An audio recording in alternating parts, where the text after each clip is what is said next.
আজকের এই পুস্তক প্রকাশ মূল উদ্যোক্তা কেন্দ্রীয় সরকারের প্রাক্তন মন্ত্রী, আমার দীর্ঘদিনের সহকর্মী ডাক্তার সুভাষ সরকার, পশ্চিমবঙ্গ রাজ্য সরকারের স্বাস্থ্যমন্ত্রী। মঞ্চে উপস্থিত আছেন শ্রী শারদ মুখোপাধ্যায়, বিশিষ্ট চিন্তাবিদ বিজ্ঞানী ডক্টর জিষ্ণু বসু। এই সভাগৃহে উপস্থিত শ্রদ্ধেয় শ্রী জলধর মাহাতো, শ্রী রমাপদ পাল, ভারতীয় জনতা পার্টির পশ্চিমবঙ্গ রাজ্য শাখার অন্যতম সাধারণ সম্পাদক শ্রীমতী শশী অগ্নিহোত্রী, শ্রী স্বরূপ প্রসাদ ঘোষ এবং এখানে উপস্থিত সমবেত ভদ্রমণ্ডলী। দীর্ঘক্ষণ ধরে সভা চলছে। এখানে দীর্ঘ বক্তৃতারও অবকাশ নেই, আর দীর্ঘ বক্তৃতা মানে নরহত্যার সামিল।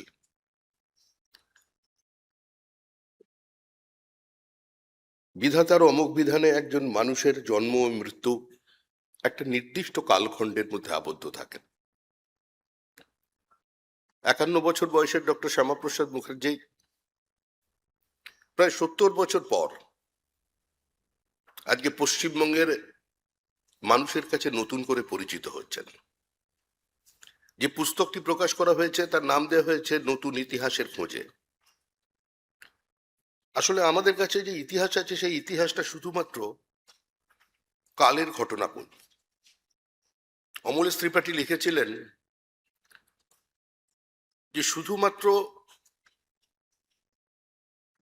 দিনক্ষণ তারিখের বিবরণী ইতিহাস নয়, আবহমান কাল ধরে মানুষ মানুষের সঙ্গে যে ব্যবহার করে চলেছে তারও ইতিবৃত্তের নাম ইতিহাস।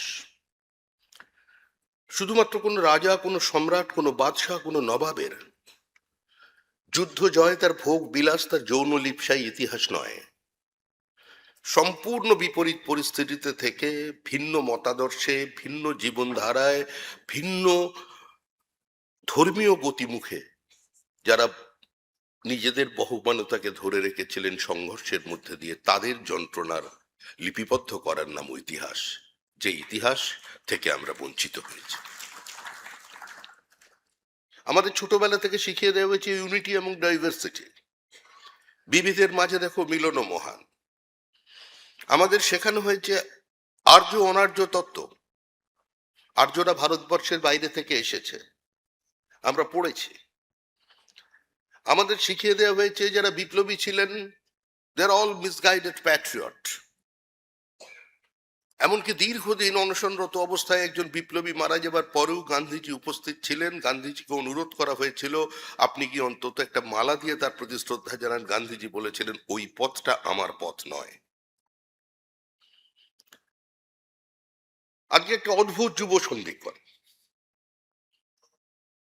রাষ্ট্রীয় স্বয়ংসেবক সংঘের 100 বছর পূর্ণ হয়েছে, বন্দে মাতরমের 150 বছর এবং ডক্টর শ্যামাপ্রসাদ মুখার্জির 125 বছর।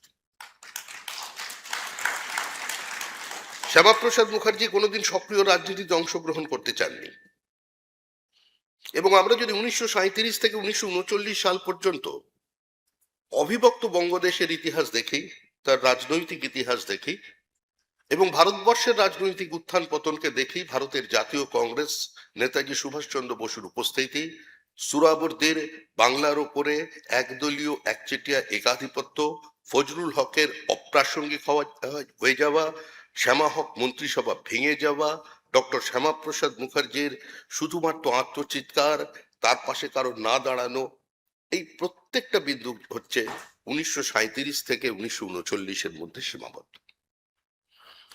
কিন্তু এই দিনটা শুধু একদিনে হয়নি। 1937 সালে বন্দে মাতরমের অঙ্গচ্ছেদ হয়েছে এই কলকাতার মাটিতে। শ্যামাপ্রসাদের রাজনৈতিক উত্থান হয়েছিল কিভাবে? সেনেটে তার ভূমিকা নিয়ে ডক্টর শারদ মুখোপাধ্যায় বলেছেন, বারবার তিনি বক্তৃতায় বলেছেন আমি রাজনীতিতে যোগদান করতে চাই না, আমি আমার নিজস্ব একাডেমিক ফিল্ডে আমি সন্তুষ্ট আছি, আমি এটা নিয়েই থাকতে চাই। তিনি বিদেশে গেছেন, তার প্রিয় লেখকদের সঙ্গে দেখা করেছেন। তিনি ক্রাইম থ্রিলার পড়তে ভালোবাসতেন। বহুমুখী প্রতিভা ছিল ডক্টর শ্যামাপ্রসাদ মুখার্জির। কিন্তু 1937 সালে আমাদের দেশে, সারা বঙ্গদেশে একটা নতুন ঘটনা ঘটল। 37 থেকে 39 সাল পর্যন্ত হিন্দুদের ওপর পূর্ব পাকিস্তানে অকথ্য অত্যাচার শুরু হলো। মন্দির ভাঙা, গণধর্ষণ, বলপূর্বক ধর্ম পরিবর্তন করে বিবাহ করা এবং হিন্দু নিধনযোগ্য, কার্যত ব্রিটিশের মদতে। নিরুপায় শ্যামাপ্রসাদ মুখার্জি চলে গিয়েছিলেন নেতাজি সুভাষচন্দ্র বসুদের বাড়িতে। শরৎ বসু এবং সুভাষ বসু দুজনেই উপস্থিত। শ্যামাপ্রসাদ মুখার্জি গিয়ে বললেন যে এই মুহূর্তে আপনারা যদি পথে না নামেন, তাহলে কিছু নিরস্ত্র মানুষ, অসহায় মানুষ, কিছু মহিলার এই দুর্গতি থেকে আর কোনোদিন মুক্তি পাবে না। কারণ কংগ্রেসের সভাপতি ছিলেন কিরণ শঙ্কর রায়, কিন্তু জনপ্রিয়তা ছিল নেতাজি সুভাষচন্দ্র বসুর। সুভাষচন্দ্র বসু তখনও বিশ্বাস করতেন একদিন না একদিন তিনি আবার কংগ্রেসের সর্বোচ্চ ক্ষমতায় ফিরে আসতে পারেন। শ্যামাপ্রসাদ মুখার্জি গিয়ে তাদের বললেন যে আপনি অনুগ্রহ করে আপনারা রাস্তায় নামুন, আর যদি আপনারা রাস্তায় নামতে অনিচ্ছুক থাকেন তাহলে দয়া করে একটা কড়া বিবৃতি দিন। আমি রাজনীতিতে আসতে চাই না। কারণ তখন মনে রাখতে হবে ডক্টর সাভারকার জেল থেকে বেরিয়ে এসেছেন। সাভারকার যখন জেল থেকে বেরিয়েছেন, তার প্রথম সারা ভারতবর্ষের সবচেয়ে আলোড়ন সৃষ্টি করা তার বক্তব্য ছিল যখন গান্ধীজি বললেন শেখ আবদুল্লাহর উচিত এই মুহূর্তে সমস্ত প্রশাসনিক দায়ভার হরি সিংহের হাতে তুলে দিয়ে তাকে কাশিবাসী হয়ে যাবার। তখন শ্যামাপ্রসাদ আমাদের সাভারকার বলেছিলেন যে তাহলে নিজামের উচিত 82% যেখানে হিন্দু আছে, সম্পূর্ণ দায়ভার হিন্দুদের হাতে ছেড়ে দিয়ে নিজামের মক্কায় চলে যাওয়া উচিত। তিনি বারবার কলকাতায় একটা মুখ খুঁজছিলেন, কারণ তখনকার কলকাতা আর আজকের কলকাতা মধ্যে তফাৎ আছে। তখনকার কলকাতা ছিল গীতাঞ্জলির কলকাতা, তখনকার কলকাতা ছিল গীত বিতানের কলকাতা, আর আজকের কলকাতা হচ্ছে কথাঞ্জলির কলকাতা, আজকের কবিতা বিতানের কলকাতা, বিশ্ব বাংলার কলকাতা। তো সুতরাং কলকাতায় একটা মুখ চাই। শ্যামাপ্রসাদকে অনুরোধ করেছিলেন তিনি। শ্যামাপ্রসাদ মুখার্জি সেই অনুরোধে সাড়া দেননি, কারণ তিনি সক্রিয় রাজনীতি করতে চান না। তখন যখন নেতাজির কাছে গিয়ে বললেন যে আপনি নামুন, আপনি বিবৃতি দিন, শরৎ বসু এবং সুভাষ বসু কেউ সেদিন ডক্টর শ্যামাপ্রসাদ মুখার্জির আহ্বানে সাড়া দেননি। তখন শ্যামাপ্রসাদ বলেছিলেন আপনারা যদি কেউ এগিয়ে না আসেন তাহলে পরিস্থিতির বাধ্যবাধকতায় আমাকে একটা নতুন ফ্রন্ট, পলিটিক্যাল ফ্রন্ট তৈরি করতে হবে। দূরদৃষ্টি সম্পন্ন সুভাষ বসু বুঝতে পেরেছেন যে শ্যামাপ্রসাদের মতো ব্যক্তিত্ব যদি পশ্চিমবঙ্গের মাটিতে নতুন কোনো বা বাংলার মাটিতে নতুন কোনো রাজনৈতিক ফ্রন্ট হিন্দু মহাসভার নামে তৈরি করেন, তাহলে কংগ্রেস থেকেই সমস্ত কর্মী শ্যামাপ্রসাদের দিকে চলে যাবেন। তাই 70 নেতাজি উত্তর দিয়েছিলেন এ ধরনের কোনো সম্ভাবনা নেই, আর এ ধরনের যদি কোনো সম্ভাবনা তৈরি হয় জন্মের আগেই আমি তাকে খুন করে দেব। শ্যামাপ্রসাদের কলকাতার রাজনীতি, পশ্চিমবঙ্গের রাজনীতি খুব একটা কুসুমাকীর্ণ রাজনীতি ছিল না। কলকাতার মোহাম্মদ আলী পার্কে ফরওয়ার্ড ব্লকের গুন্ডারা শ্যামাপ্রসাদের মাথার উপরে পাথর ছুঁড়ে মারলেন। শ্যামাপ্রসাদকে নিগৃহীত হতে হয়েছিল কলকাতা কর্পোরেশনের মধ্যে মহিলাদের দ্বারা। কে এই কাজগুলো করেছেন আজকে যদি তার নামটা আমি উচ্চারণ করি তাহলে নতুন করে আরেকটা রাজনৈতিক বিতর্ক জন্ম নেবে। আবার এখন আমার দল পশ্চিমবঙ্গের শাসন ক্ষমতায় এসে গেছে। দেখুন, সমস্ত ঘটনাই ঐতিহাসিক এবং ইতিহাস নিষ্ঠুর। আপনি ফুলের পাপড়ি ছিঁড়ে ফেলতে পারেন, গোলাপ নিহত হতে পারে কবির ভাষায়, দুর্ঘটনায় মানুষের মৃত্যু হতে পারে, কিন্তু ইতিহাসকে খুন করা যায় না। ইতিহাস ঘুরে ফিরে ঠিক এক জায়গায় পৌঁছে যায়। আজকে ঠিক শ্যামাপ্রসাদের মৃত্যুর 125 বছর সময় শ্যামাপ্রসাদের তৈরি করা দল গঙ্গোত্রী থেকে গঙ্গাসাগর পর্যন্ত তাদের সরকার তৈরি করে এবং তৈরি করেছে মানুষকে নিয়ে। এই তৈরির মধ্যে কোনো দখলদারি নেই, এই তৈরির মধ্যে একটা দীর্ঘ যাত্রা আছে। শ্যামাপ্রসাদ মুখার্জির হিন্দু মহাসভা উনচল্লিশ থেকে যদি আপনি শ্যামাপ্রসাদ মুখার্জির বিভিন্ন সময়ের যাত্রা দেখেন, পরম পূজনীয় গুরুজির সঙ্গে, গোলওয়ার্কারজির সঙ্গে তার দেখা হয়েছে, দীর্ঘক্ষণ কথাবার্তা হয়েছে, কিন্তু ভারত প্রকৃত হিন্দু রাষ্ট্র কিনা এ নিয়েও শ্যামাপ্রসাদের মনের মধ্যে একটা সংশয় ছিল, একটা ভাবনা ছিল। তিনি এটা খুব একটা পুরোপুরি যে বিশ্বাস করে ফেলেছিলেন এরকম কথা নয়। তাই যখন প্রাতঃস্মরণীয় ডাক্তারজি কেশব বলিরাম হেডগেয়ার অসুস্থতার সঙ্গে প্রায় দেখা করা সম্পূর্ণ বন্ধ হয়ে গেছে, তখন শ্যামাপ্রসাদের অনুরোধকে ফেলতে পারেননি গুরুজি, তিনি দেখা করিয়ে দিয়েছিলেন ডাক্তারজির সঙ্গে। শ্যামাপ্রসাদের প্রশ্নের উত্তরে ডাক্তারজি বলেছিলেন, I doctor Keshav Baliram Hedgewar do believe that India is a Hindu rashtra, that is why it's a Hindu rashtra. Shyamaprasad বলেছিলেন, আমি এর উত্তর পেয়ে গেছি। তিনি তার সমস্ত সংশয় দূর করে তিনি হিন্দু মহাসভার রাজনীতি করে চলেছিলেন। দুর্গত মানুষের পাশে দাঁড়িয়েছেন, ঝঞ্ঝা বিধ্বস্ত মানুষের পাশে দাঁড়িয়েছেন। বিভিন্ন সময় বিভিন্ন প্রাকৃতিক দুর্যোগের সময় শ্যামাপ্রসাদ যেভাবে মানুষের সেবা করবার জন্য নিজের জীবনের ঝুঁকি নিয়ে কাজ করে অসুস্থ হয়ে গেছেন প্রত্যেক মানুষের জানা। বিশ্বের সর্বকনিষ্ঠ উপাচার্য। আজকে যে আমরা এই জীবন বিজ্ঞান শব্দ শুনতে পাচ্ছি, ভৌত বিজ্ঞান শব্দ শুনতে পাচ্ছি, বিভিন্ন সায়েন্সের টার্মিনোলজি গুলোকে বাংলায় রূপান্তরিত করে বাংলা মাধ্যম স্কুলে আমরা পড়াশুনো করছি, এটাও কিন্তু শ্যামাপ্রসাদের অবদান। শ্যামা এক মন্ত্রিসভা চলছে, হঠাৎ একদিন শ্যামাপ্রসাদ দেখলেন কি কয়েকজন মানুষ হক সাহেবের ঘর থেকে মাথা নিচু করে বেরিয়ে আসছেন। তাদের বিমর্ষ চেহারা দেখে শ্যামাপ্রসাদ জিজ্ঞাসা করলেন, কি হয়েছে তোমার? উনি যাচ্ছিলেন নিজের বাড়িতে ফিরে, কারণ সেদিন স্যার আশুতোষ মুখোপাধ্যায়ের বাৎসরিক শ্রাদ্ধ ছিল। বলেছিলেন, আমরা নজরুল অসুস্থ, নজরুলের জন্য আমরা গিয়েছিলাম হক সাহেবের কাছে। হক সাহেব বলে দিয়েছেন, নজরুলকে আমি বিশ্বাস করি না, নজরুল বিশ্বাসঘাতক, নজরুলের সঙ্গে আমার কোথাও কোনো সম্পর্ক নেই, আমি ওকে এক পয়সাও সাহায্য করব না। কারণ নজরুলকে তো মুসলিম সমাজরা কাফের বলেছিলেন। কারণ যে মদ ইসলামে হারাম, তারই তো বিখ্যাত গান নজরুল গীতি, যেদিন লব বিদায় ধরা ছাড়ি দিয়ে ধুয়ো লাশ আমার লাল পানি দিয়ে। এটা তো নজরুলের গান।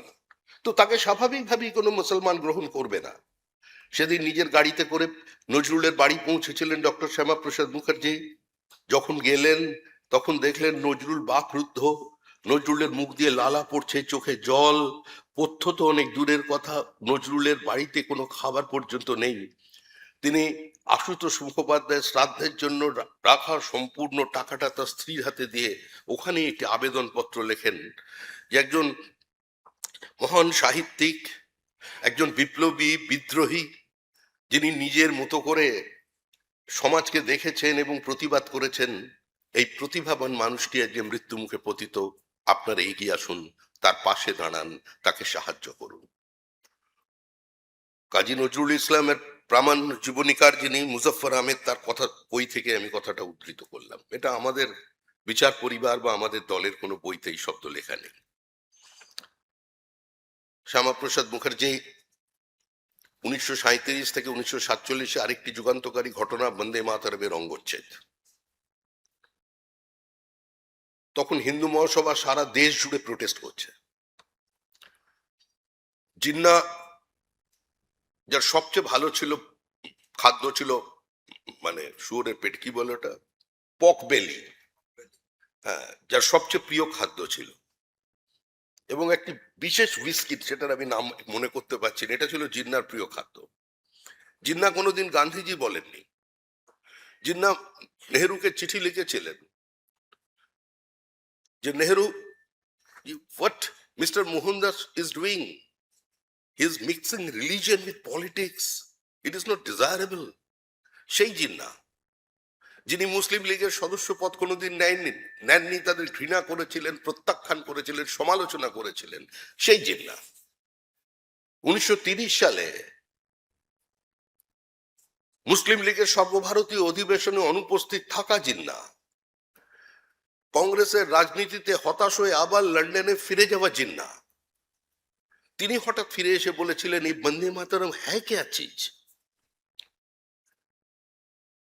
19 অক্টোবর জিন্নাহ সরকারিভাবে মানে একদম দলগতভাবে ঘোষণা করে দিলেন, যে মঞ্চে বন্দে মাতরম সঙ্গীত পরিবেশিত হবে সেখানে কোনো মঞ্চে মুসলিম লীগের পক্ষ থেকে কেউ অংশগ্রহণ করবে না। এর আগেও দুটো ঘটনা ঘটে গেছে। কেন বলছি 1937 থেকে 1939 অত্যন্ত বিতর্কিত সময়। রবীন্দ্রনাথ ঠাকুর 1913 সালে যখন জনগণ মন অধি গান লিখছেন, এই গানটি পরিবেশিত হয়েছিল কংগ্রেস অধিবেশনে সকালবেলায়। দীনেন্দ্রনাথের অর্কেস্ট্রায় সমবেত সঙ্গীত পরিবেশিত হয়েছিল, ছোট ছোট বাচ্চারা করেছিলেন। আর সন্ধ্যাবেলায় কংগ্রেসের নেতা সরলা দেবী চৌধুরানীর স্বামী, পাঞ্জাবের বাসিন্দা রামভজ দত্ত চৌধুরী, তিনি একটি গান লেখেন বাদশাহ হামারা। সেই গানটি পরিবেশিত হয়েছিল কংগ্রেসের অধিবেশনে সন্ধ্যাবেলায়। পরের দিন ইংলিশম্যান দ্য স্টেটসম্যানে প্রকাশিত হলো রবীন্দ্রনাথ ঠাকুর জর্জ দ্য ফিফথ, পঞ্চম জর্জকে স্তুতি করে এই গানটি লিখেছিলেন। রবীন্দ্রনাথ উপেক্ষা করেছিলেন, কোনো প্রতিবাদ করেননি। কংগ্রেস সে নিয়ে কোনো শব্দ উচ্চারণ করেননি। কিন্তু 1937 সাল থেকে নতুন করে রবীন্দ্রনাথকে কেন্দ্র করে আরেকটি বিতর্ক কলকাতায় বিভিন্ন সংবাদ মাধ্যমে দানা বাঁধতে থাকলো। মুসলিম লীগ প্রচার করে দিল যে রবীন্দ্রনাথ ব্রিটিশের পক্ষে হয়ে ওকালতি করেছে কংগ্রেস, এবং তার সঙ্গে যোগ দিয়েছেন রবীন্দ্রনাথ ঠাকুর।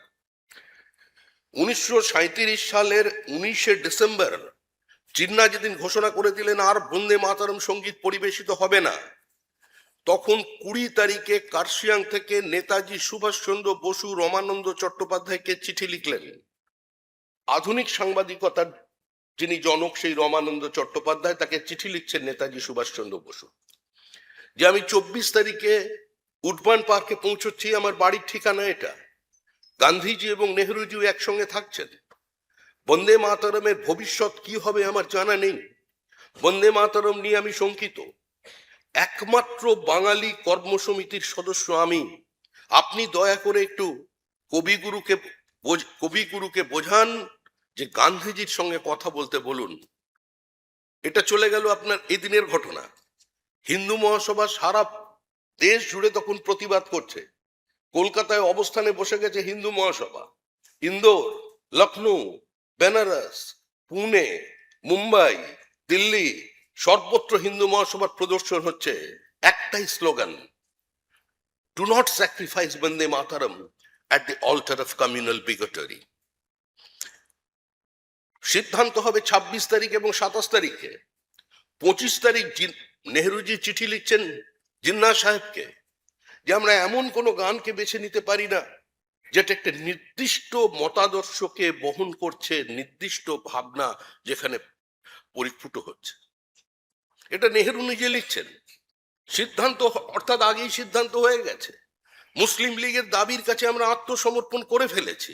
আমাদের রাষ্ট্রনেতারা, কংগ্রেসের জাতীয় নেতৃবৃন্দ আগেই ঠিক করে ফেলেছিলেন যে বন্দে মাতরমের অঙ্গচ্ছেদ তারা করবেন।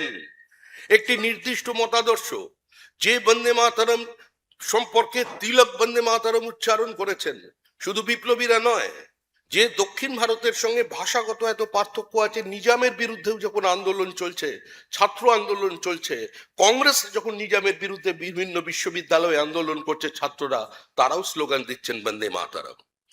বন্দে মাতরম সরলা দেবী চৌধুরানী পুরো বন্দে মাতরম গান গেয়েছেন বরিশালে।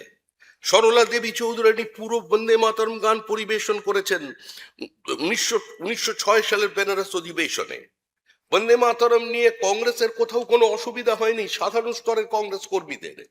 কিন্তু এই জিন্নাহর চাপের কাছে কংগ্রেস নেতৃবৃন্দ মাথা নত করাই আজকে সবচেয়ে বড় কারণ। যদি সেদিন আমরা 1937 সালে আমরা বন্দে মাতরমকে খণ্ডিত না করতাম, তাহলে কিন্তু আজকে হয়তো ভারতবর্ষ ভাগ হতো না। আমেরিকার গৃহযুদ্ধ চলেছিল 4 বছর, মারা গিয়েছিল 4 লক্ষ মানুষ। আর এখন পর্যন্ত আমাদের ভারতবর্ষে দেশভাগের কারণে 30 লক্ষের মতো মানুষ মারা গেছে। এখনো বাংলাদেশে মানুষ মারা যাচ্ছে, সিন্ধে মারা যাচ্ছে, বালুচে মারা যাচ্ছে। ভারতবর্ষের মধ্যে থেকে ভারত বিরোধী শক্তিরা বোমা বিস্ফোরণ করে মেরে দিচ্ছে। আমরা আত্মসমর্পণ করেছিলাম, আমরা হেরে গিয়েছিলাম ব্রিটিশের সুকৌশল, তাদের যে চতুরতা ছিল তার কাছে। 1937 সালে বিভাজন হয়ে গেল। সারা পশ্চিমবঙ্গ জুড়ে, সারা ভারতবর্ষ জুড়ে রাজনীতি একটা অন্য জায়গায় পৌঁছে গেল। কিন্তু 1947 সালে যখন দেশ ভাগ হবে কি হবে না এ নিয়ে নতুন করে বিতর্ক তৈরি হচ্ছে, তখন 1942 সালে গান্ধীজি তার হরিজন পত্রিকায় লিখে দিলেন যে বিশাল সংখ্যক মুসলমান যদি সেলফ ডিটারমিনেশনের দাবিতে পাকিস্তান চায়, তাহলে যদি বহু সংখ্যক মানুষ যারা অবশিষ্ট আছেন প্রতিবাদ না করে, তাহলে পাকিস্তান হবে। গান্ধীজি প্রথম দিকে একটা সিভিল ওয়ারের দিকে যাবার চেষ্টা করেছিলেন। জিন্না অসুস্থ ছিলেন, এত ক্ষমতা মুসলিম লীগের ছিল না যে ভারতবর্ষকে ভেঙে টুকরো করে দেওয়ার। কিন্তু আমাদের রাজনীতির কারণে, বিভ্রান্তির কারণে, old main war in Harry, তাড়াতাড়ি গদিতে বসবার কারণে আমরা এই দেশভাগটাকে মেনে নিয়েছিলাম, যার ঘা এখনো পর্যন্ত আমরা শুকিয়ে উঠতে পারিনি। আজকে যে শ্রীমতী গান্ধী, ইন্দিরা গান্ধী বাংলাদেশে জন্ম দিয়েছিলেন, সেই ইন্দিরা গান্ধী কালচারাল সোসাইটিতে 70,000 বইতে আগুন লাগিয়ে দেওয়া হয়েছে সাম্প্রতিককালে বাংলাদেশে। সত্যজিৎ রায়, এপার বাংলা ওপার বাংলা, সাংস্কৃতিক মেলবন্ধন, কত ছবি, কত কবিতা, কত চিত্রনাট্য, কত চলচ্চিত্র সত্যজিৎ রায়ের বাড়িকে ভেঙে গুঁড়িয়ে দেওয়া হয়েছে। সুনীল গঙ্গোপাধ্যায়, তার লেখনী শক্তি নিয়ে আমাদের কোনো বক্তব্য নেই, কিছু মন্তব্য নিয়ে অবশ্যই আমরা বিরোধিতা করেছি সুনীল গঙ্গোপাধ্যায়ের, কিন্তু সুনীল গঙ্গোপাধ্যায় তো নাস্তিক ছিলেন। সুনীল গঙ্গোপাধ্যায়ের বক্তব্যে তো বিশেষ কোনো ধর্মের প্রতি তার যে আসক্তি সেটা তো তিনি কোনো জায়গায় প্রমাণ করেননি।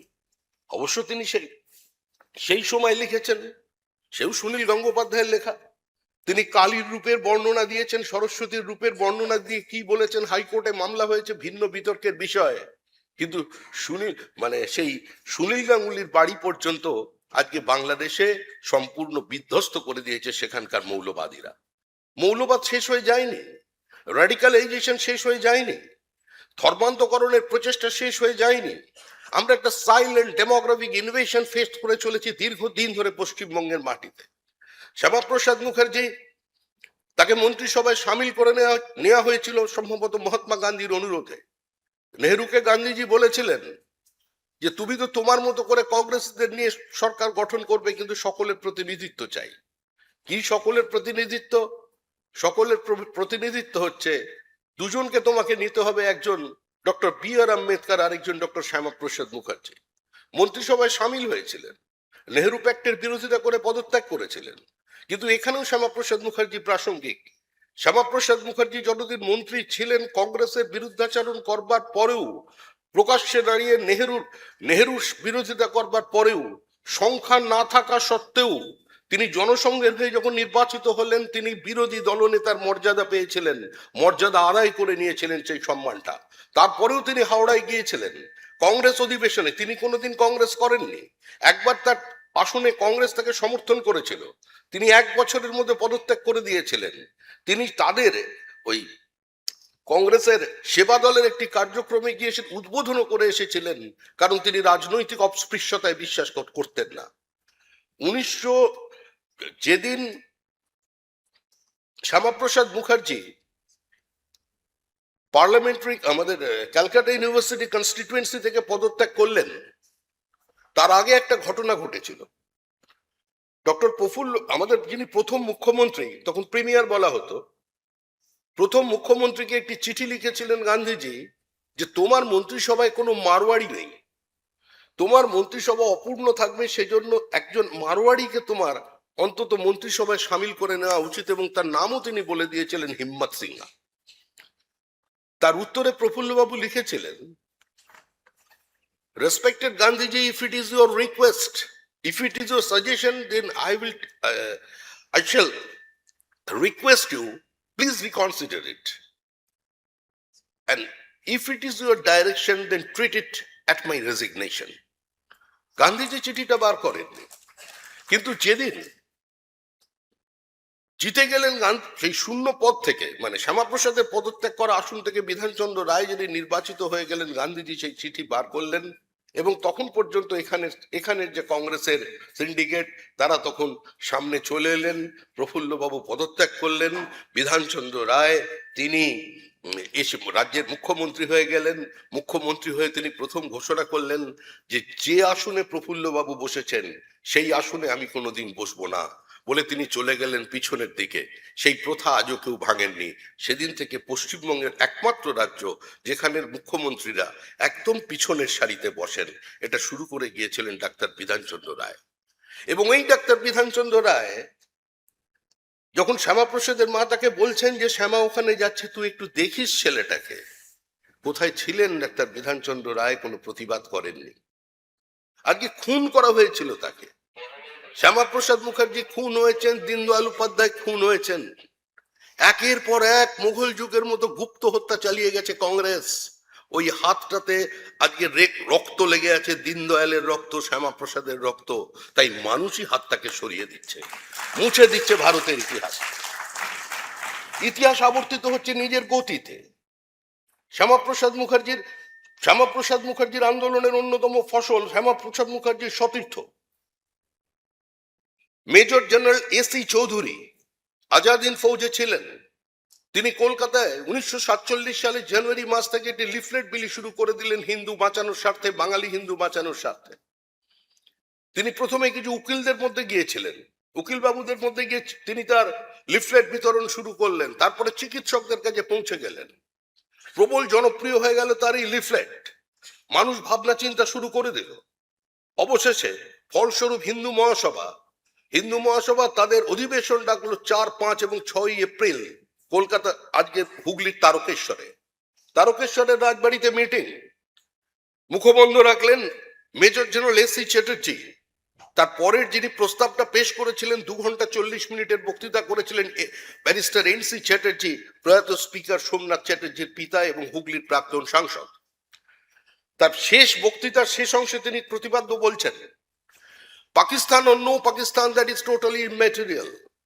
But the sake of the Bengali Hindus, for the survival of Bengali Hindus, Bengal should be divided. One separate Hindu homeland is required. দ্বিতীয় দিন এই প্রস্তাবের পক্ষে 1 ঘন্টার কিছুটা কম সময় বক্তব্য রেখেছিলেন ডক্টর শ্যামাপ্রসাদ মুখার্জি। 6 এপ্রিল আনুষ্ঠানিকভাবে গৃহীত হয় এই প্রস্তাব হিন্দু মহাসভায়। হিন্দু মহাসভার এই প্রস্তাব গৃহীত হওয়ার পরে তারকেশ্বরের রেল কলোনি ময়দানে একটি সভা হয় এবং এরই রেশে 1947 সালের 20 জুন প্রাদেশিক আইনসভায় যখন প্রস্তাবটা নিয়ে আসা হচ্ছে, সেই প্রাদেশিক আইনসভার প্রস্তাবে কংগ্রেসের সমস্ত হিন্দু এমএলএরা আজকে তার পক্ষে ভোট দেন। ঠিক এর পাশেই কমিউনিস্ট পার্টির ভিন্ন অবস্থান। কমিউনিস্টরা বুঝেছিল গান্ধীজির ওই বিশাল উচ্চতার সামনে কমিউনিস্টদের বিরাট শক্তি থাকা সত্ত্বেও, বিভিন্ন আন্দোলনে অংশগ্রহণ করা সত্ত্বেও, মহারাষ্ট্র, উত্তরপ্রদেশ, বাংলায় ব্যাপক সংগঠন বৃদ্ধির সত্ত্বেও তারা কিন্তু একটা নির্দিষ্টভাবে নিজেদের আইডেন্টিটি তৈরি করতে পারেনি। যে সমস্যা লেনিনের হয়নি, সেই সমস্যা ছিল পশ্চিম ভারতের কমিউনিস্টদের। কারণ গান্ধীজির নিয়ে আমরা যে ভিন্ন মত থাকতে পারে, কেউ বিতর্কিত বলতে পারেন, কিন্তু গান্ধীজির যে উচ্চতা তৈরি হয়ে গিয়েছিল, রাজনৈতিক উচ্চতা, তাকে অস্বীকার করে ভিন্ন পথে আন্দোলনকে ঘুরিয়ে দেবার ক্ষমতা, কারণ দুজনেরই একই চিন্তা, একই মানে ডক্ট্রিনেশন একই ছিল, একই স্কুল অফ থটস থেকে তারা এসেছিল যে যা কিছু আমাদের ভালো, যা কিছু আমরা শিখেছি, আমরা ইংরেজিদের কাছ থেকে শিখেছি, সবই মেকলে ম্যাক্সমূলারের প্রোডাক্ট। সুতরাং তারা বাইরে খুব একটা কিছু করতে পারেনি, তারাও সংসদীয় রাজনীতিতে অংশগ্রহণ করে ফেলেছিল। কমিউনিস্টরা বলেছিল ভারতবর্ষের মতো একটা বিরাট দেশে বিপ্লব আনা সম্ভব নয়, তাই ভেঙে ছোট ছোট টুকরো করে দাও, 28টা টুকরোতে ভারতবর্ষকে বিভক্ত করো, তারপরে ভারতবর্ষকে ডমিনিয়ন স্ট্যাটাস দাও। এবং তাদের এই বক্তব্যের সমর্থনে তারা একটা ম্যাপ তৈরি করে দিয়েছিল কিভাবে বিভাজন হবে। সেটা শুধু ব্রিটিশকে দেয়নি, তাদের পত্রিকা, মুখপত্র পিপলস ওয়ার পত্রিকায় সেটা ছাপা পর্যন্ত হয়ে গিয়েছিল। কমরেডরা একে অন্যের হাতে তুলে দিয়েছিলেন। Minority has a right to self determination, আত্মনিয়ন্ত্রণের অধিকার চাই। ভারত ভাগ মানতে হবে, তবেই ভারত স্বাধীন হবে। হিন্দু মুসলমান দুটি পৃথক জাতি, একই সঙ্গে থাকতে পারে না। তুই একই বৃন্তে দুটি কুসুম নয়, ওই দুটি কুসুম সম্পূর্ণ আলাদা। এটা ছিল একদল মানুষের তত্ত্ব, তাই তারা সামনে নিয়ে এসেছিলেন। স্টালিনের জাতিতত্ত্বের উপর নির্ভর করে যখন এরা আন্দোলনে অংশগ্রহণ করলেন এবং মুসলিম লীগের দাবির কাছে আত্মসমর্পণ করছেন, কারণ 1930 সালে ইকবাল সারে জাহাঁ সে আচ্ছা আমরা এখনো গেয়ে চলেছি, সারে জাহাঁ সে আচ্ছা হিন্দুস্তান হামারা। তিনি বলছেন লখনৌয়ের অধিবেশনে মুসলিম লীগের, জিন্না অনুপস্থিত, ইসলামের কোনো নির্দিষ্ট কাল, ইসলামের কোনো নির্দিষ্ট ভূখণ্ড হতে পারে না। আমি বিশ্বাস করি গোটা পৃথিবী একদিন এই ইসলামের ছত্রছায়ায় চলে আসবে। সুতরাং শুধু ভারত নয়, ভারতকে খণ্ডিত করলে হবে না, গোটা ভারতের ইসলামাইজেশন প্রয়োজন আছে, গোটা ভারতেই ইসলাম প্রতিষ্ঠা হবে। এটা কে বলছেন? সারে জাহাঁ সে আচ্ছা হিন্দুস্তান হামারা, হাম বুলবুলে হ্যায় ইস দেশ কি, এক গুলিস্তান হামারা। বুলবুল এই দেশে পাওয়া যায় না। আজকে আমরা কিন্তু এখনো পর্যন্ত বিভিন্ন জায়গায় সেই গান গেয়ে চলেছে। পাঞ্জাব ও সিন্ধু, গুজরাট ও মারাঠা, দ্রাবিড় উৎকল বঙ্গ, বঙ্গের অর্ধেকটা নেই, পাঞ্জাবের অর্ধেকটা নেই, সিন্ধের গোটাটাও নেই। আমরা একবারও গাইবার সময় বুকে ব্যথা অনুভব করিনি। শ্যামাপ্রসাদ মুখার্জি তিনি তার জীবন দিয়ে এটা প্রতিষ্ঠা করেছিলেন। শ্যামাপ্রসাদ মুখার্জির আন্দোলনে পথে নেমেছিলেন সুনীতি কুমার চ্যাটার্জি, পথে নেমেছিলেন রমেশচন্দ্র মজুমদার, নেমেছিলেন স্যার যদুনাথ সরকার, মেঘনাথ শাহ, নদিয়ার রানী জ্যোতির্ময়ী। শ্যামাপ্রসাদ মুখার্জির পাশে এসে দাঁড়ালেন। হঠাৎ একদিন মালদা থেকে কিছু মানুষ চলে এলেন, জমিদার চলে এলেন শ্যামাপ্রসাদ মুখার্জির কাছে, এসে বললেন আমরা ভারতে থাকতে চাই, আমরা পাকিস্তানে যেতে পারি না, যেতে চাই না। শ্যামাপ্রসাদ মুখার্জি সেবারে নির্বাচনের খুব একটা ভালো ফলাফল হয়নি। শ্যামাপ্রসাদ মুখার্জি বললেন আমি অক্ষম, আমি পারবো না, তোমরা কংগ্রেসের কাছে যাও, কংগ্রেসের সঙ্গে গিয়ে কথা বলো। বলে আমরা দিল্লি থেকে ঘুরেই আপনার কাছে এসেছি। দিল্লিতে বলছেন কংগ্রেসী নেতারা বলে দিয়েছেন যা হবার স্থির হয়ে গেছে, এখন মেনে নাও। আর তোমরা তো জমিদার, তোমাদের বিভিন্ন জায়গায় সম্পত্তি আছে, বাড়ি আছে, কলকাতা বা অন্য জায়গায়, খুঁজে নাও রাস্তা। শুরু হয়ে গেছে বাংলায় নতুন আন্দোলন, স্বাধীন বাংলা। সুরাবর্দির তৈরি করা আরেকটা মাস্টার প্ল্যান, আরেকটা বড় চক্রান্ত। বাংলা ভারতবর্ষের সঙ্গে থাকবে না, রবীন্দ্রনাথের বাংলা বাংলার বাইরে, মানে ভারতবর্ষের বাইরে চলে যাবে। রবীন্দ্রনাথের কবিতা গান সমস্ত চলে যাবে বাংলার বাইরে, ভারতের বাইরে। স্বাধীন বাংলার আন্দোলন। নেতাকে সুরাবর্দী পেছন থেকে, সুরাবর্দীর যা করার করছেন। নেতা হচ্ছেন শরৎ বোস, সুভাষচন্দ্র বোসের ভাই শরৎ বোস, এবং কংগ্রেসের সভাপতি কিরণ শঙ্কর রায়। তারা দুজনে বললেন স্বাধীন বাংলা, ইন্ডিপেন্ডেন্ট বেঙ্গল। এই ইন্ডিপেন্ডেন্ট বেঙ্গলের আন্দোলন একদিকে চলছে, অনেকে বিশ্বাস করতে পারতেন না যে এখনো পর্যন্ত এখানে দেশটা ভাগ হবে। অগাস্ট মাসের আগে পর্যন্ত, মানে কংগ্রেস যেদিন আনুষ্ঠানিকভাবে জুন মাসে দেশভাগকে স্বীকার করে নিলেন, গান্ধীজি কংগ্রেসের মঞ্চের উপরে দাঁড়িয়ে দেশভাগের সমর্থনে 40 মিনিট বক্তৃতা করলেন। সেই মঞ্চের উপর ওই সীমান্ত গান্ধী, খান আব্দুল গফর খান, তিনি গান্ধীজির পা জড়িয়ে কাঁদতে শুরু করেছিলেন যে গান্ধীজি আপনি বলে দিন আমি ভারতবর্ষে থাকবো না, পাকিস্তানে থাকবো। গান্ধীজি মেনে নিয়েছিলেন দেশভাগ, কংগ্রেসের অনেক বরেণ্য নেতা দেশভাগ মেনে নিয়েছিলেন। Demand of Pakistan is an utopian concept. Pandit Nehru,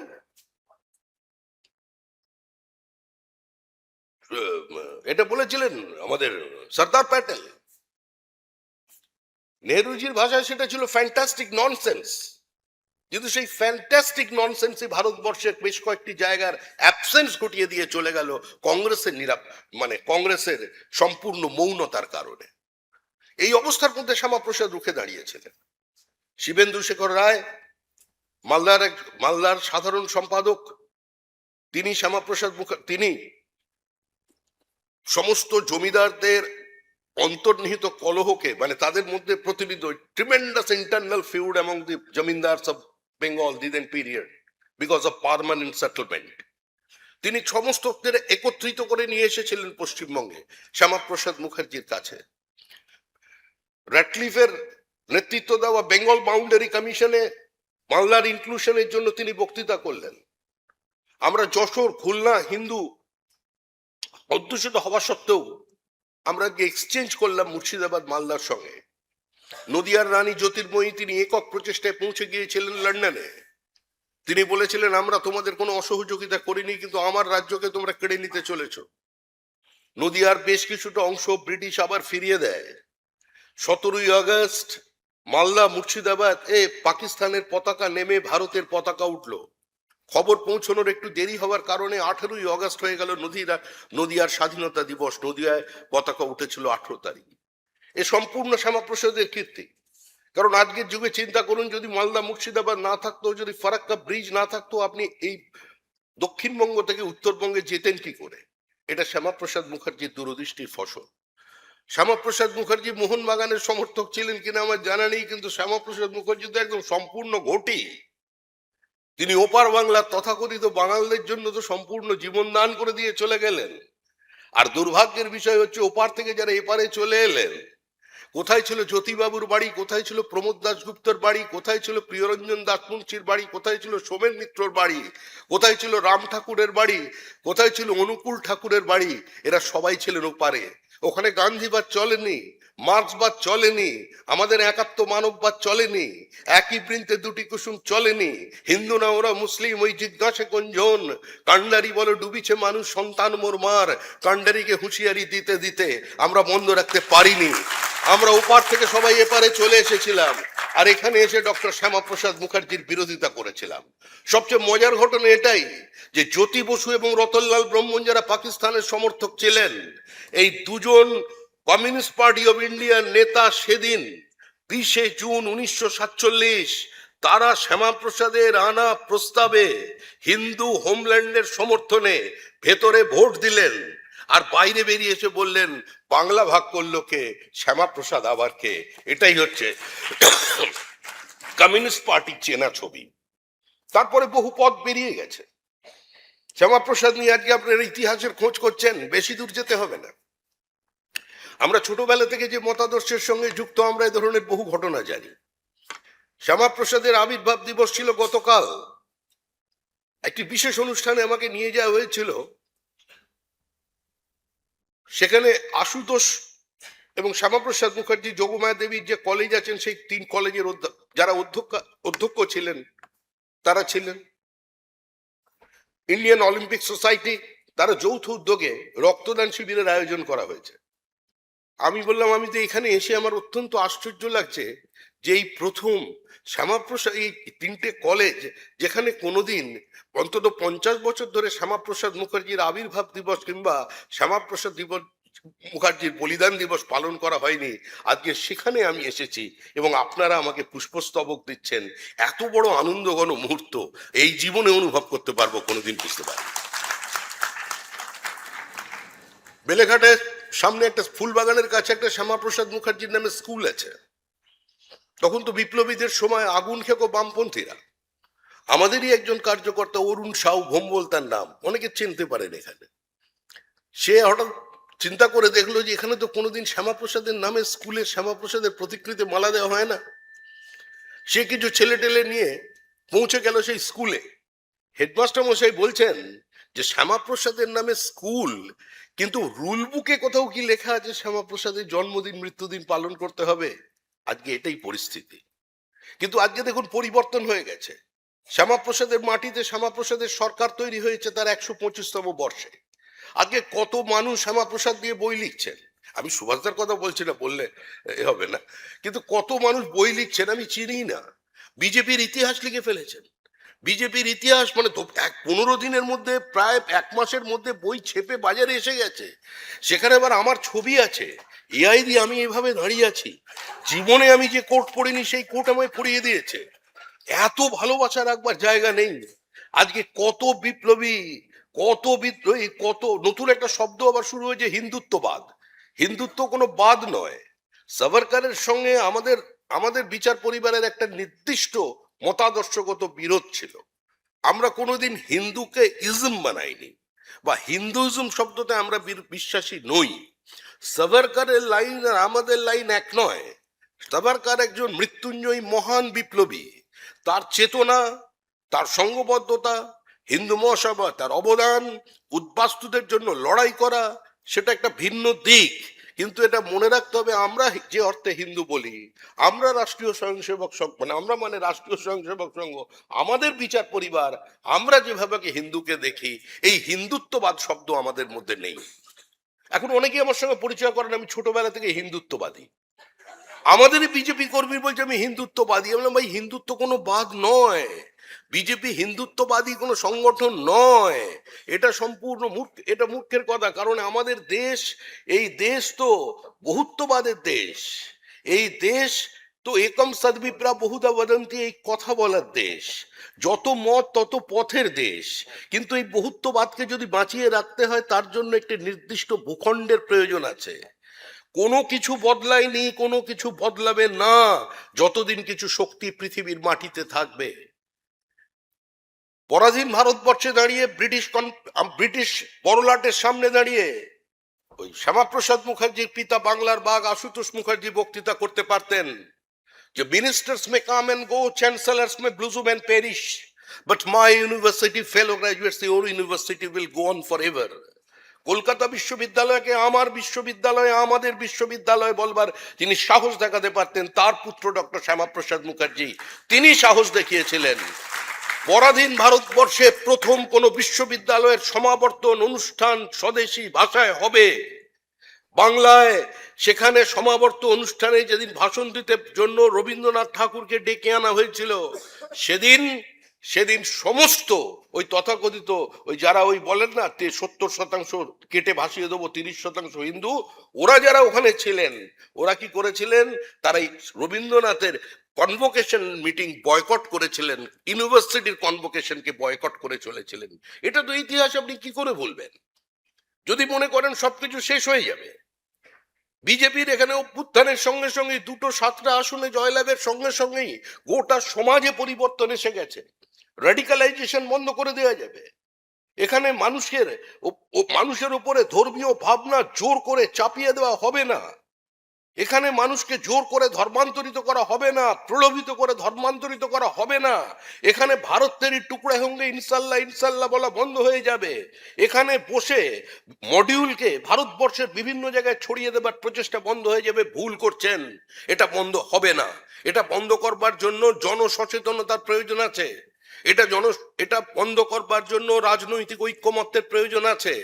এটা বন্ধ করার কাজ শুধুমাত্র বিএসএফ বা পুলিশের নয়, কোন সরকারের নয়, কোন ডাবল ইঞ্জিনের নয়, কোন সিঙ্গেল ইঞ্জিনের নয়। এটা বন্ধ করতে গেলে আজকে আমাদের শ্যামাপ্রসাদকে বুঝতে হবে 1937 থেকে 1939 সাল পর্যন্ত পশ্চিমবঙ্গ তথা ভারতের রাজনীতির যে রাজনৈতিক উত্তাপ সেটাকে বুঝতে হবে। 46-এর গ্রেট ক্যালকাটা কিলিং এর অবস্থা বুঝতে হবে। গান্ধীজিকে নতুন করে গান্ধীজির সম্পর্কে চিন্তা ভাবনা করতে হবে, মূল্যায়ন করতে হবে। গান্ধীর মানে কাটা ছেঁড়া তারও বিশ্লেষণ করতে হবে। কংগ্রেসি নেতাদের, পূর্ণ যারা নেতা ছিলেন তাদের কথাও চিন্তা করতে হবে। একজন অন্যের ঘাড়ে দোষ চাপিয়ে গেছেন দেশভাগের। পণ্ডিত নেহরু 60-এর দশকে একজন বিদেশি সাংবাদিককে, বিখ্যাত তার বই আছে, বিদেশি সাংবাদিককে তিনি বলছেন যে আমরা অপেক্ষা করবার জন্য তৈরি ছিলাম, আমরা দীর্ঘদিন লড়াই করতে পারতাম যদি গান্ধীজি না বলতেন। অর্থাৎ দেশভাগের সম্পূর্ণ দায় নেহরুজি তার জীবদ্দশায় গান্ধীজির উপরে চাপিয়ে দিয়ে চলে গেলেন। আবার আরেকজন নেতা, যাকে নেতাজি সুভাষচন্দ্র বসুর আইজ অ্যান্ড টিয়ার্স বলা হতো, পরবর্তীকালে পশ্চিমবঙ্গ সরকারের যিনি মন্ত্রী হয়েছিলেন ব্যারিস্টার নিহারেন্দু দত্ত মজুমদার, তার একটি বিখ্যাত বই আছে, বইটি এখন মনে দুষ্প্রাপ্য হয়ে গেছে, লাইব্রেরিতে পেতে পারেন। গান্ধী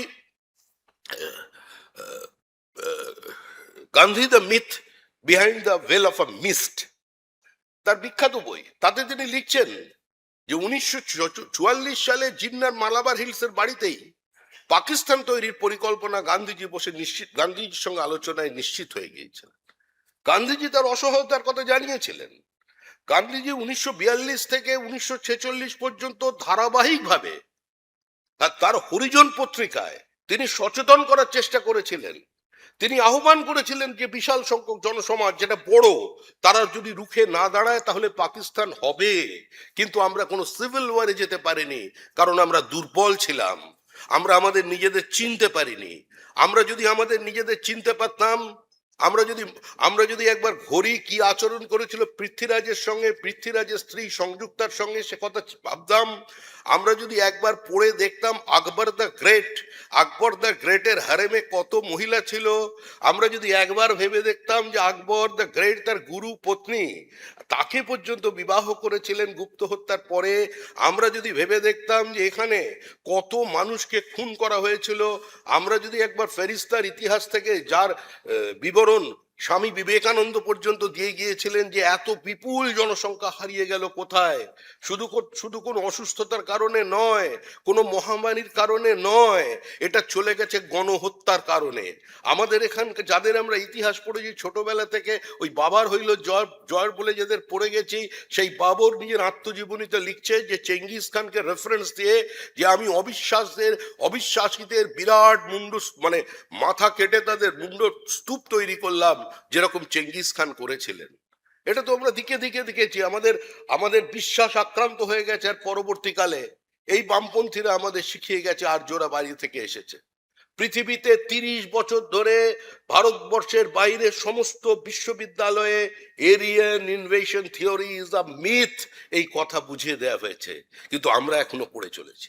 আজকে রাখিগড়ি এক্সকাভেশন হরিয়ানার, সেখানে ঘোড়ার পর্যন্ত কঙ্কাল পাওয়া গেছে। আমরা যখন প্রথম ওই ছাত্র রাজনীতির সময় শুরু করেছিলাম, তখন আমাদের বলা হতো যে ওই কার বই ওটা, যেটা তখন রাহুল সংকীর্তায়নের বইয়ের খুব চলতো তখন, সেখানে বলা আছে অনার্য দিগকে অশ্ব দিও না। কারা বলছে? আর্যরা। আর্যরা বলছে অনার্য দিগকে অশ্ব দিও না। আর্যরা ঘোড়ায় চেপে ভারতবর্ষে এসেছিল। আর্যদের আগমনের কাল কত? আগমনের কাল হচ্ছে 4500 বছর থেকে 4700 বছরের মধ্যে। ঐতিহাসিকরা তো তাই লিখে গেছেন। কিন্তু এখন যে রাখিগড়ি এক্সকাভেশন হয়েছে, সেখানে দেখা যাচ্ছে হরপ্পা মহেঞ্জোদারো আগে সেখানে মাল্টি স্টোরেড বিল্ডিং আছে, সেমি প্রেসাস জুয়েলারির ফ্যাক্টরি আছে, সুন্দর পয় প্রণালী আছে। ঘোড়া যা নাকি আর্যরা নিয়ে এসেছিল 5000 বছর আগে, তারও আগে এখানে ঘোড়ার কঙ্কাল আছে। একজন মহিলার কঙ্কাল পাওয়া গিয়েছে। তার নিয়ে গবেষণা করেছে আমেরিকার একটি বিশ্ববিদ্যালয়, পাঞ্জাবের একটি বিশ্ববিদ্যালয়, এবং তারা প্রমাণ করে দিয়েছে তাদের জিন থেকে যে এটা কোনো বিদেশ থেকে আসেনি, যা হয়েছে ভারতবর্ষতে হয়েছে। আমাদের বুঝিয়ে দেওয়া হয়েছে যে তোমরা কিছু জানতে না। আরে আমরা জ্যামিতি শিখিয়েছি, আমরা ট্রিগোনোমেট্রি শিখিয়েছি, আমরা ক্যালকুলাস শিখিয়েছি, আমরা মাধ্যাকর্ষণ শক্তির অস্তিত্ব শিখিয়েছি, আমরা গ্রামার শিখিয়েছি, আমরা লোহা তৈরি মানুষকে শিখিয়েছি, আমরা কথা বলতে শিখিয়েছি। আমাদের কি কোনো ক্যারিকুলাম ছিল না? আমাদের কি কোনো শিক্ষা ব্যবস্থা ছিল না? আমাদের শিক্ষা ব্যবস্থা কি অন্য কেউ তৈরি করে দিয়েছে? এই ইতিহাসটা আজকে, এই আত্মবিশ্বাসটা আজকে এই প্রজন্মের মনের মধ্যে তৈরি করতে হবে। কেন ম্যাকমিলানকে বলা হবে না যে পানিনি অফ দ্য ওয়েস্ট? আজকে এই প্রশ্ন আজকে আমরা তুলছি, যার নাম হচ্ছে শিক্ষার গৈরিকীকরণ। আজকে আমাদের বলতে হচ্ছে না।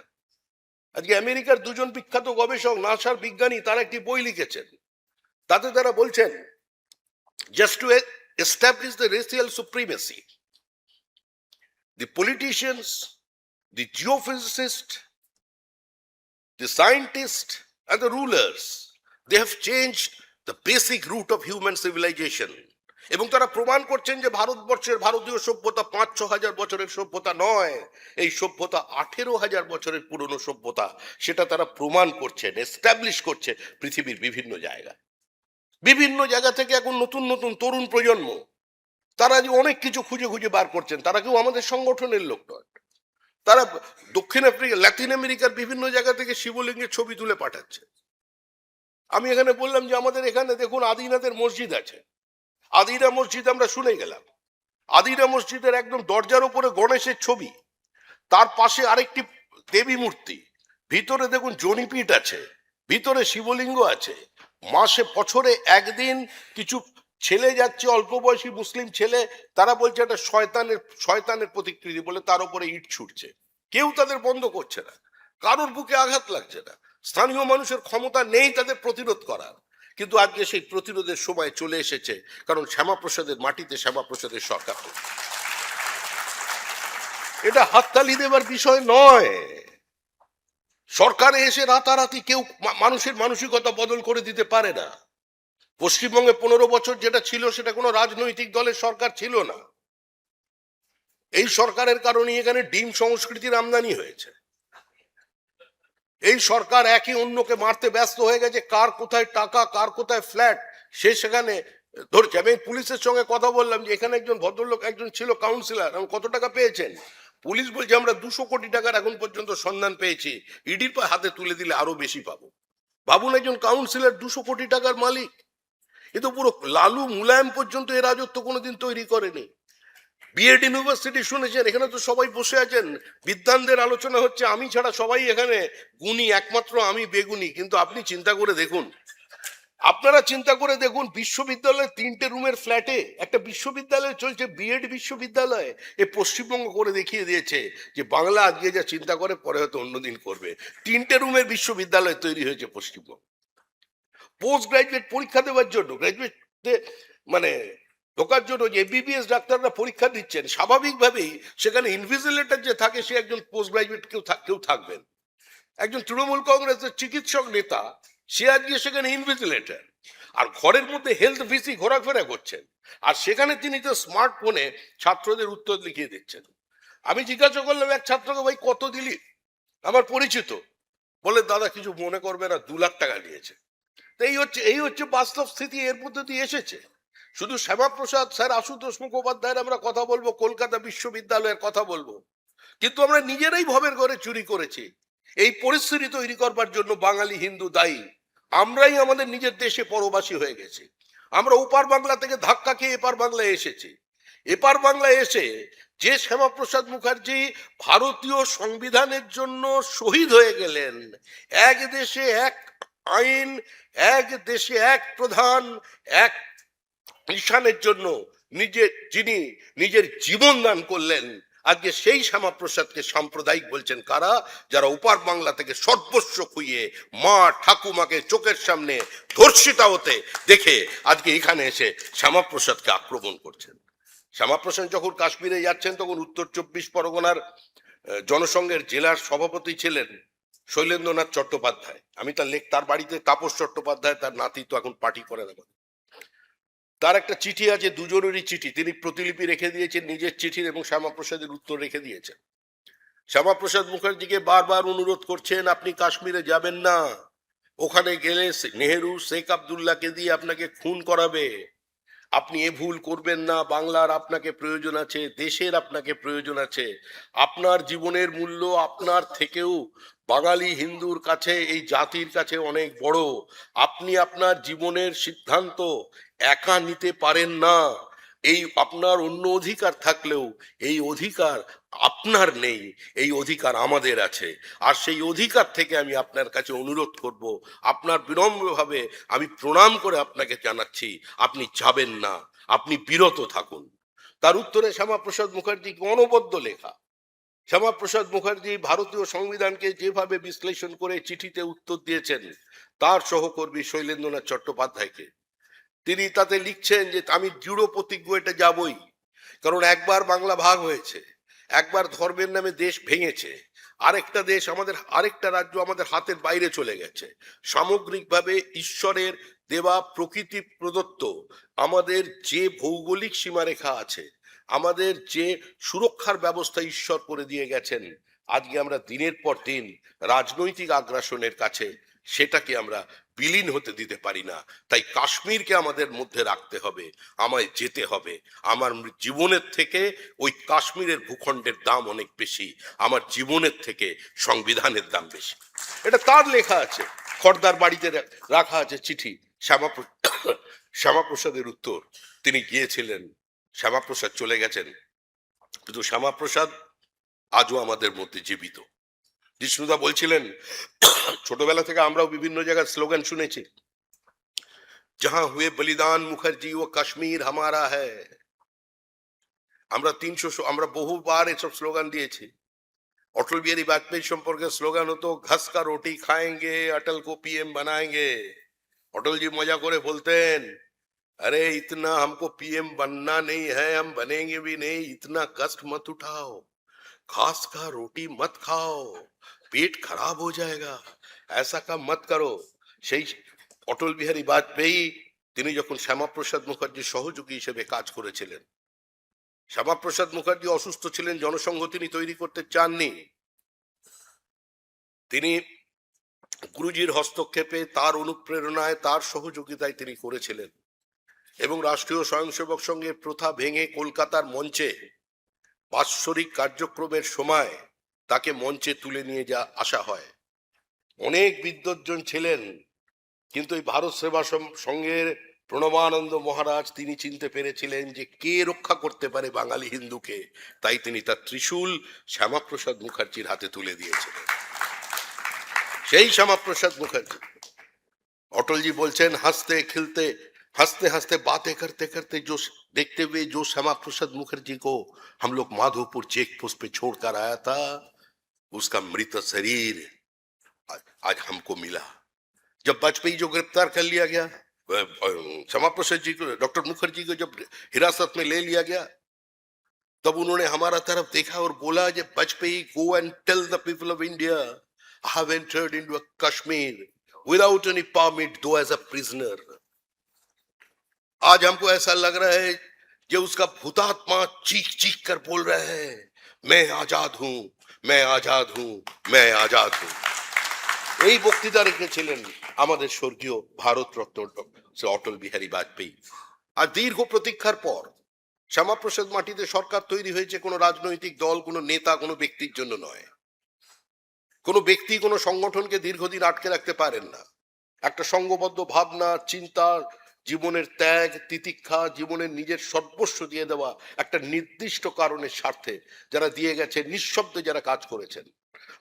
বাড়ির যেরকম ভিত দেখা যায় না, বাড়ির ওপরটা দেখা যায়, সেরকম বহু মানুষ আছেন যাদের নাম কোনোদিন খবরের কাগজে এক লাইন ছাপা হয়নি, যাদের টিভিতে সন্ধ্যায় কোনো রাজনৈতিক রূপচর্চায় আমার মতো দেখা যায়নি, যারা কোনোদিন এমএলএ হননি, এমপি হননি, দলের কোনো পদে নেই, যারা দল এটাকে সমর্থন করেন কিনা কেউ জানে না, তারাও কিন্তু তাদের লড়াই, তাদের আত্মত্যাগ, তাদের বলিদান আজকে শ্যামাপ্রসাদের দিকে তাকিয়ে আজকে আমাদের এই জায়গায় পৌঁছে দিয়েছে।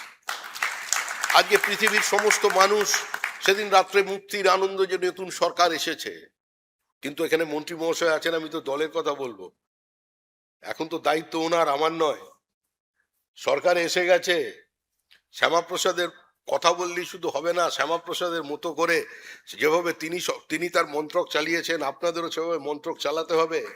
এত মানুষের প্রত্যাশা নিয়ে একটা সরকার এসেছে, বিপরীত অর্থনৈতিক পরিস্থিতি, ভাড়ার শূন্য, এফআরবিএম এর লিমিট ভেঙেছে, স্টেট ডেপ্ট 7,000-এর সীমারেখা পার করে গেছে, টোটাল ইন্ডাস্ট্রিয়াল স্ট্যাগনেশন, হ্যাঁ, total exodus of merit, exodus of capital, exodus of skilled laborers, exodus of minor students। আজকে এটা পশ্চিমবঙ্গের বর্তমান চিত্র। যে কলকাতা বিশ্ববিদ্যালয়ে মানুষ পড়তে আসতো, এখন এখান থেকে অন্য জায়গায় চলে যাচ্ছে। যে বিভিন্ন সরকারি কলেজ থেকে কিছুদিন পড়ার পরে ছেড়ে দিয়ে তারা প্রাইভেট ইঞ্জিনিয়ারিং, প্রাইভেট কলেজে তারা অ্যাডমিশন নিয়ে নিচ্ছে। এই পরিস্থিতির মধ্যে দাঁড়িয়ে আজকে আমরা একটা সরকার এনেছি। এই সরকারের পথ অত্যন্ত কঠিন, চ্যালেঞ্জপূর্ণ। এই সরকারকে শ্যামাপ্রসাদের ভাবাদর্শে যদি মোল্ড করে নিয়ে আসতে হয়, তার জন্য সময় লাগবে, আপনাদের সহযোগিতা লাগবে। আর আপনাদের কাছে আবার আমি বলছি, দেখুন, আমি দীর্ঘদিন সীমান্তে কাজ করেছি, পার্টির সংগঠনের কাজ করেছি। সীমান্তবর্তী একটি জেলার আমি একটি বিধানসভা থেকে আমি প্রথম বিজেপির একার শক্তিতে, একার মানে আমার নয়, পার্টির শক্তিতে নির্বাচিত আমি জনপ্রতিনিধি ছিলাম বসিরহাট দক্ষিণ থেকে। আমি ওখানের এমএলএ হয়ে নতুন করে একটা সমাজকে চিনেছি। আমি নতুন করে স্মাগলিং কি করে হয়, কারা করে, কারা কারা ইনভলভ, কিভাবে এটা হয় সেটা আমি জেনেছি। আমাদের মানে অ্যাপ্রোচ টু লাইফটা কি সীমান্তের মানুষের, সেটা আমি বুঝেছি। আমার সেই বোধ শক্তি থেকে আমি বলছি, লড়াই শেষ হয়ে যায়নি, র্যাডিক্যালাইজেশন শেষ হয়ে যায়নি, সাইলেন্ট ডেমোগ্রাফিক ইনভেশন বন্ধ হয়নি, সমাজের সর্বস্তরে ধর্মান্তকরণের প্রচেষ্টা কিছু মানুষ চেষ্টা করে চলেছেন, বন্ধ হয়নি।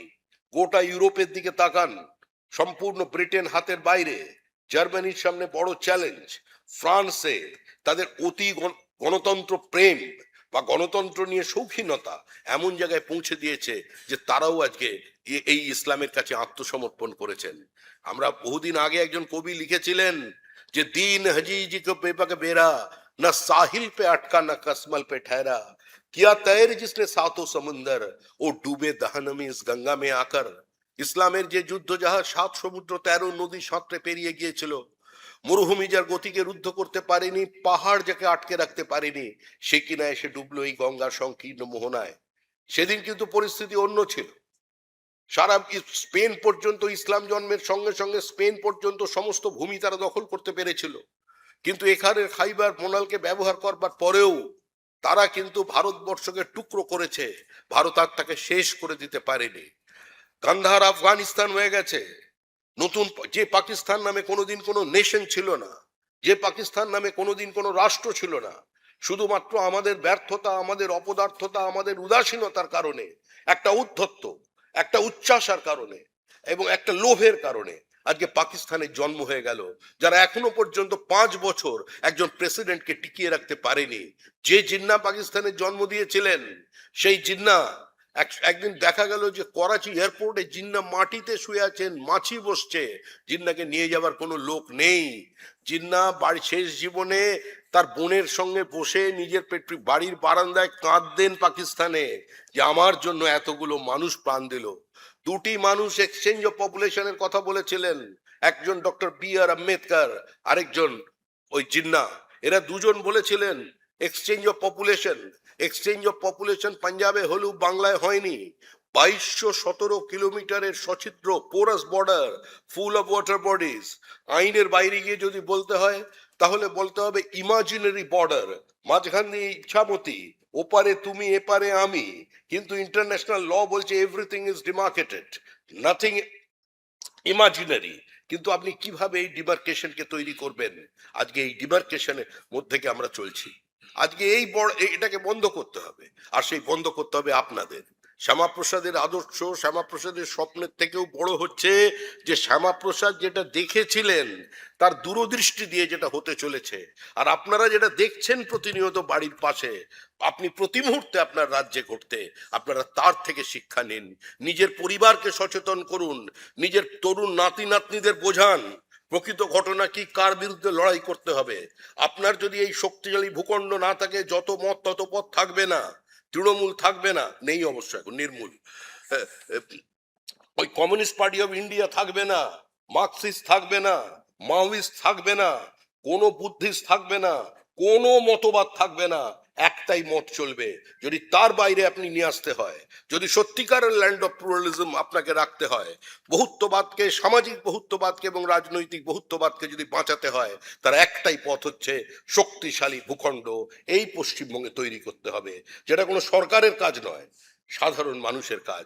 যেভাবে একজন সাধারণ শিক্ষাবিদ হিসেবে ভারত কেশরী ডক্টর শ্যামাপ্রসাদ মুখার্জি পরিস্থিতির বাধ্যবাধকতায় নিজের অন্তরাত্মার টানে রাজনীতিতে যোগ দিয়ে শেষ পর্যন্ত তার আত্মাহুতি দিয়ে চলে গেছেন, আজকে আপনাদেরও আত্মাহুতি না দিতে পারেন, কিন্তু শ্যামাপ্রসাদের মতো দাঁড়িয়ে প্রতিবাদ করুন, প্রতিরোধ করুন, আর যদি প্রয়োজন হয় শ্যামাপ্রসাদের ভাষায় প্রতিশোধ নিন। বন্দে মাতরম, শ্যামাপ্রসাদ অমর রহে।